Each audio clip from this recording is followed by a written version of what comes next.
2 spoon. இது கொஞ்சம் வதங்கினதுக்கப்புறம் நான் ஆட் பண்ணிக்கிறேன்.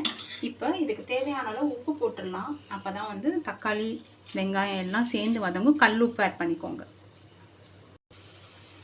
இப்போ 2 ஸ்பூன் கொத்தமல்லி தூள், டேபிள் ஸ்பூனையும் ஆட் பண்ணலாம்.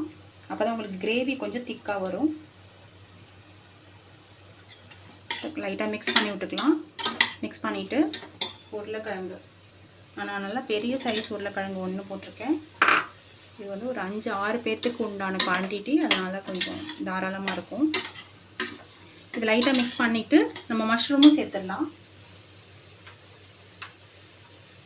மஷ்ரூம் ஓரளவுக்கு நான் பொடி பொடியாக கட் பண்ணியிருக்கேன்.